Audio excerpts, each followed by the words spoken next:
পরশুরাম ধারাবাহিকের আজকের পর্বের শুরুতেই দেখা যায় সৌরভ আর বলরাম বিজিত লাহিড়ীকে জোর করে মুখার্জি বাড়িতে ফিরিয়ে নিয়ে আসে। বাড়ির দরজায় পা রাখার মুহূর্তেই তাদের সামনে এসে দাঁড়ায় প্রাচী। বিজিতকে এমন অবস্থায় দেখে প্রাচী কিছুক্ষণের জন্য থমকে যায়। বিশ্বাস করতে পারে না যে বিজিত সত্যিই ফিরে এসেছে। তারপর হঠাৎ করেই সে চিৎকার শুরু করে দেয়। আয়েশি আর আয়েশির মাকে ডাকতে থাকে। বাড়ির ভেতরে তখন একটা অস্থির পরিবেশ তৈরি হয়। আয়েশি নিজের ঘরে একা বসে কান্নায় ভেঙে পড়েছিল। হঠাৎ করে বিজিতের ফিরে আসার খবর পেয়ে সে আর এক মুহূর্ত দেরি না করে ছুটে নিচে চলে আসে। সামনে বিজিতকে দেখে আয়েশি একেবারে হতভম্ব হয়ে যায়। তার চোখে আনন্দ, অবিশ্বাস আর ভয়ের মিশ্র অনুভূতি। বলরাম আর সৌরভ তখনও বিজিতের জামার কলার শক্ত করে ধরে রেখেছে। আয়েশি দৌড়ে এসে বিজিতকে জড়িয়ে ধরে, বারবার প্রশ্ন করতে থাকে সে কোথায় ছিল, কেন এতদিন নিখোঁজ ছিল। এই আবেগঘন মুহূর্তে বলরাম হঠাৎ করে আয়েশিকে থামিয়ে দেয়। সে আয়েশিকে সরিয়ে দিয়ে জানায় যে এখন কথা বলার সময় নয়। এরপর বলরাম ফোন করে আরাধ্যাকে এবং জানায় যে বিজিত লাহিড়ীকে মুখার্জি বাড়িতে ফিরিয়ে আনা হয়েছে। আরাধ্যা প্রথমে বিশ্বাস করতে চায় না, সে প্রমাণ চায়। তখন বলরাম ফোনটা আয়েশির দিকে এগিয়ে দেয়। কিন্তু আয়েশির মা জানায় আয়েশি এখন কথা বলার মতো অবস্থায় নেই। এরপর ফোনটা আরাধ্যার মায়ের হাতে দেওয়া হয়। তিনি আরাধ্যাকে সবটা জানাতে বলেন। আরাধ্যা বিস্মিত হয়ে জানতে চায় বিজিত সত্যিই কি ফিরে এসেছে। মা নিশ্চিত করলে আরাধ্যা জানায় এই অসম্ভব কাজ সম্ভব করতে তাকে অনেক কঠিন সিদ্ধান্ত নিতে হয়েছে।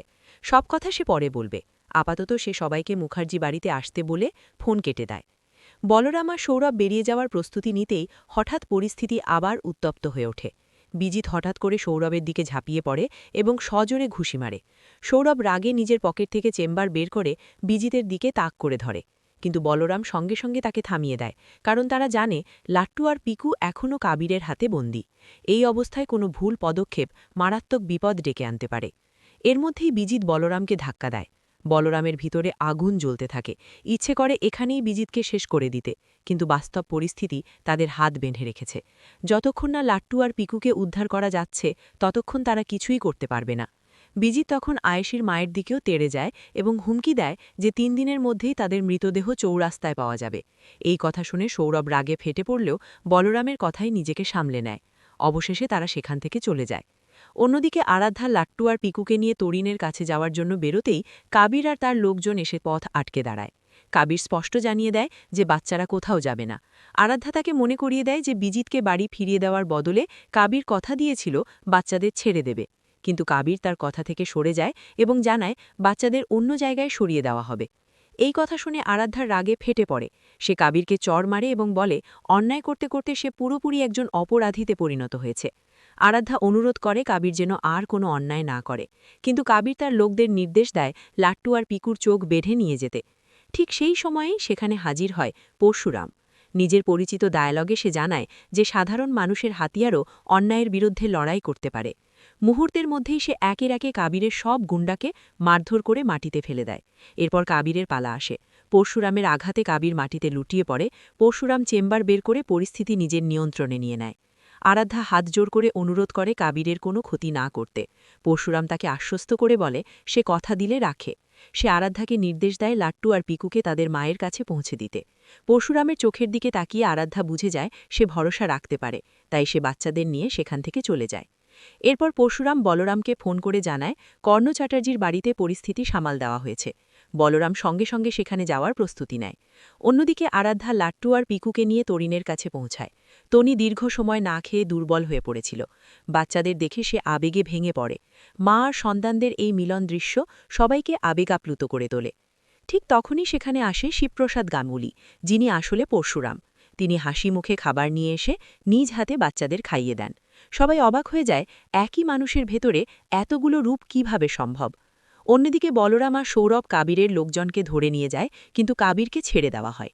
এই বিষয়টি কিছুটা রহস্যজনক মনে হলেও সবাই বুঝতে পারে এর পিছনে নিশ্চয়ই বড় কোনো পরিকল্পনা রয়েছে। শেষ দিকে বিজিত আবার গ্রেফতারের খবর পায়। সে হঠাৎ করে আয়েশিকে সিঁদুর পরানোর বিয়ে করার কথা বলে। পরিবারের সবাই অবাক হয়ে যায়। বিজিত জানায় তার হাতে সময় নেই, সে এখনই দেশ ছাড়তে চায়। আয়েশি সম্পূর্ণ বিভ্রান্ত হয়ে পড়ে, কোন সিদ্ধান্ত নেবে বুঝতে পারে না। পর্বের শেষ দিকে শিবপ্রসাদ পাড়ার মধ্যে দিয়ে হাঁটতে দেখা যায়। বাচ্চারা তাকে ঘিরে ধরে সরস্বতী পুজোর জন্য চাঁদা চায়।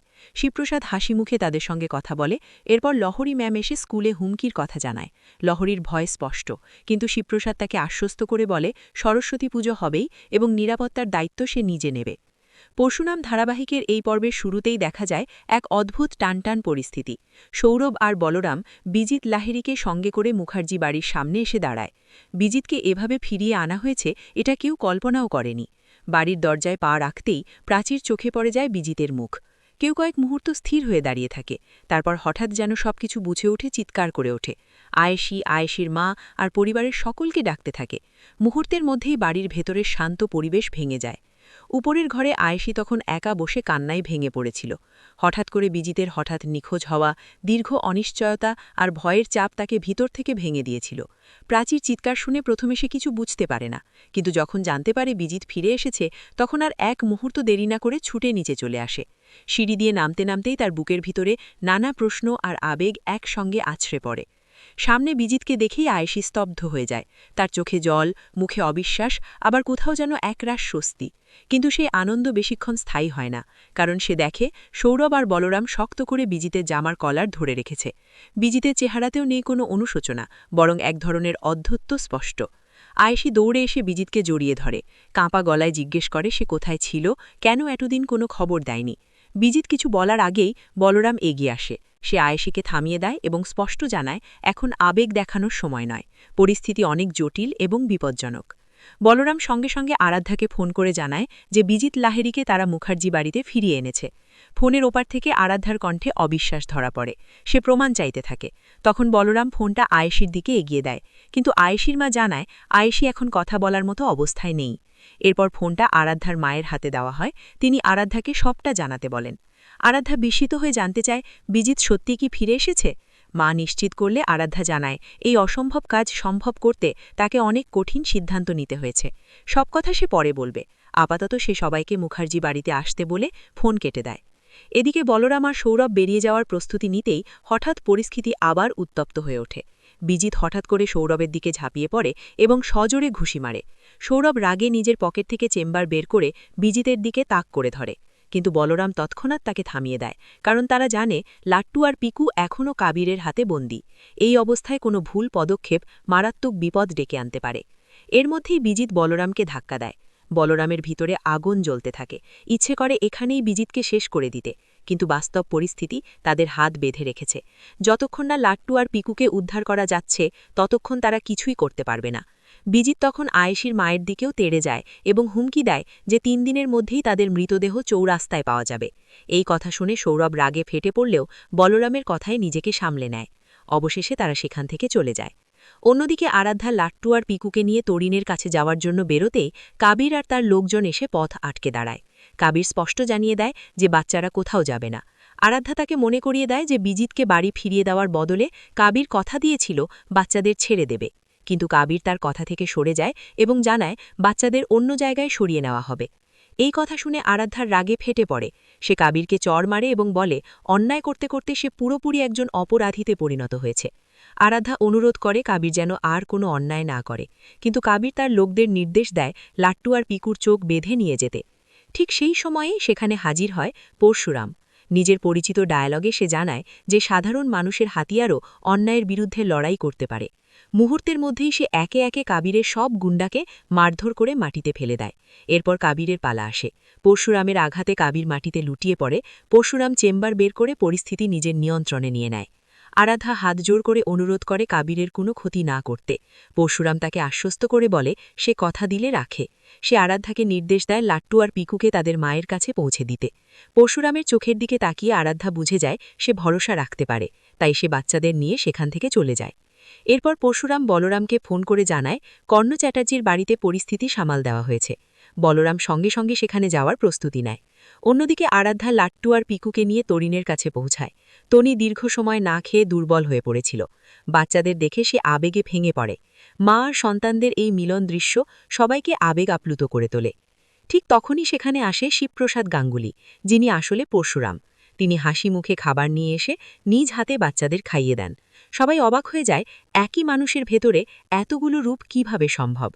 অন্যদিকে বলরাম আর সৌরভ কাবিরের লোকজনকে ধরে নিয়ে যায়, কিন্তু কাবিরকে ছেড়ে দেওয়া হয়।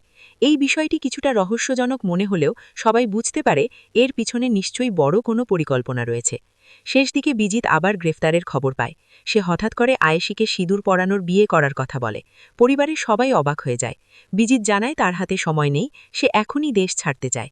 আয়েশি সম্পূর্ণ বিভ্রান্ত হয়ে পড়ে, কোন সিদ্ধান্ত নেবে বুঝতে পারে না। পর্বের শেষ দিকে শিবপ্রসাদ পাড়ার মধ্যে দিয়ে হাঁটতে দেখা যায়। বাচ্চারা তাকে ঘিরে ধরে সরস্বতী পুজোর জন্য চাঁদা চায়। শিবপ্রসাদ হাসি মুখে তাদের সঙ্গে কথা বলে। এরপর লহরী ম্যাম এসে স্কুলে হুমকির কথা জানায়। লহরীর ভয় স্পষ্ট, কিন্তু শিবপ্রসাদ তাকে আশ্বস্ত করে বলে সরস্বতী পুজো হবেই এবং নিরাপত্তার দায়িত্ব সে নিজে নেবে। এইভাবেই আবেগ, উত্তেজনা, নৈতিক লড়াই আর রহস্যে ভর করে পরশুরাম ধারাবাহিকের এই পর্ব শেষ হয়, যা দর্শকদের মনে আগামী পর্ব নিয়ে আরও কৌতূহল আর উত্তেজনা